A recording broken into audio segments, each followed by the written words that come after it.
Section 1. A Siren's Wail. The Day the World Stood Still. Wabi-doo-ee.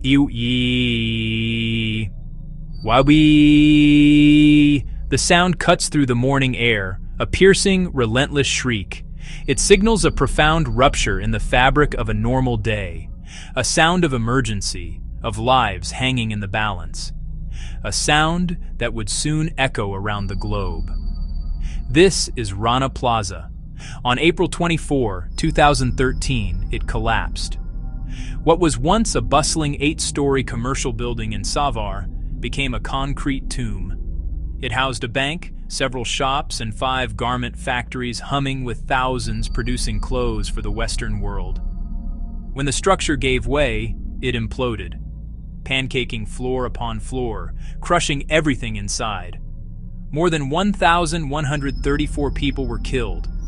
Over 2,500 were injured. Not statistics, mothers, fathers, sons, and daughters. This was not a natural disaster. It was predicted and ignored.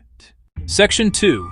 The Final Morning. Choices made in the face of danger. The day before the collapse, the building issued a chilling warning. Large, ominous cracks appeared on support pillars and walls, visible to anyone who looked. An engineer deemed the building unsafe and advised immediate evacuation.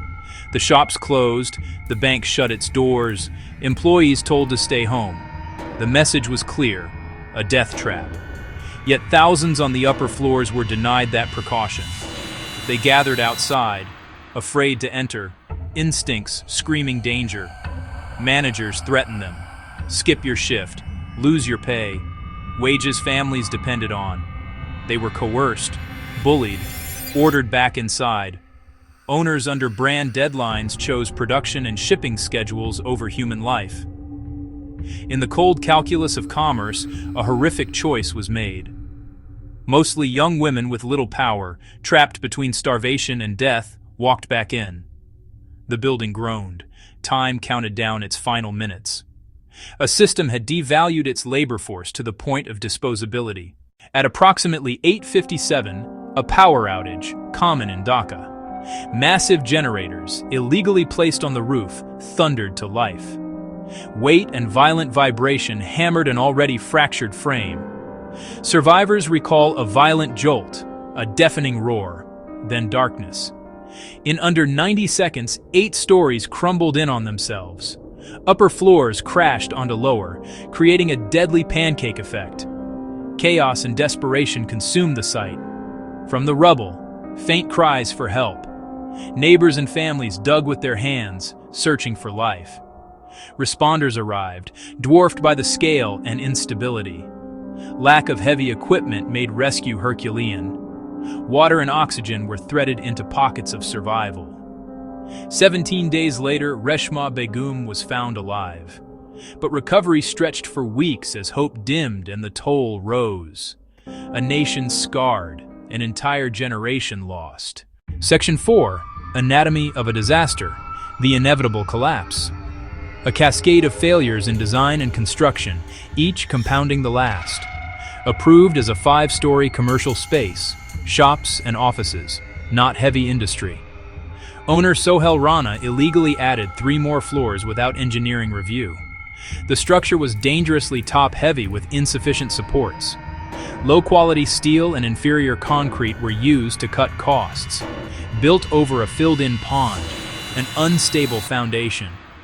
A monument to greed, in blatant code violation. Upper floors leased to 5 garment factories, heavy machines, cutting tables, massive stockpiles. Multi-ton generators placed upstairs added weight and destructive vibration. The building visibly protested, large cracks, an engineer warning of imminent collapse. Evacuation orders heeded below, criminally ignored above.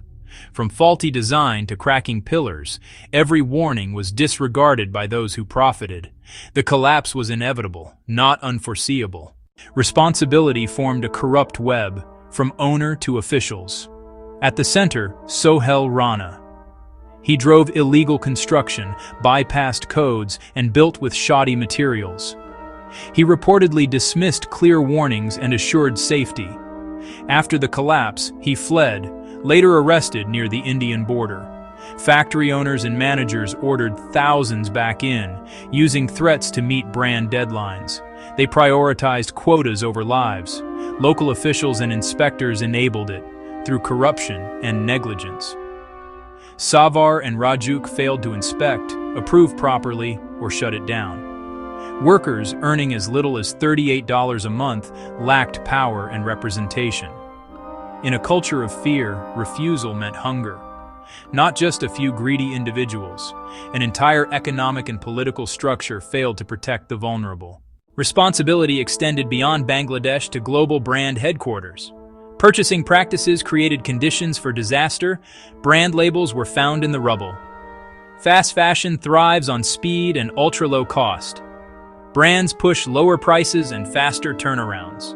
Suppliers race to the bottom. Wages, hours, and safety sacrificed. Pre-Rana Plaza audits were opaque and performative, often announced, easily staged. Audits focused on social boxes, rarely structural integrity. A $5 t-shirt had human costs. Labels in debris linked closets to deaths. Brands could no longer hide behind complex chains or ignorance. Their business model depended on cheap labor and lax oversight.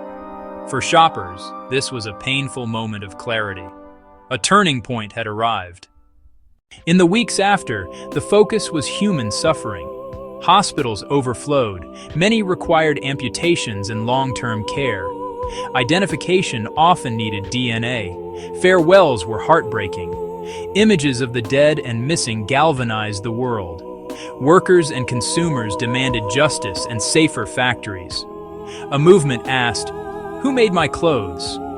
Arrests followed. Charges included murder and code violations. Compensation funds formed. Some gave, others did little. Legal cases dragged on. Justice painfully slow. Out of the ashes rose a landmark binding pact, the Accord on Fire and Building Safety in Bangladesh. Signed weeks after the collapse by brands, unions, and NGOs, enforceable in court. Over 200 brands joined. Independent structural, electrical, and fire inspections covered over 1,600 factories, with public reports. Life-threatening risks triggered immediate fixes, with brands obligated to fund remediation. A complaint mechanism and training empowered workers. Over 100,000 hazards identified, many remediated. Dangerous sites closed. Parallel efforts arose. The Accord evolved to the RSC. Effective yet, its independence watched closely. More than a decade on, Rana Plaza's legacy is complex. Progress and persistent challenges. Many injured cannot work. Compensation helps, but does not secure futures. Slow proceedings leave families feeling justice is elusive. Factories are safer, but wages remain low and organizing is risky. Complacency is the new risk as systemic pressures persist.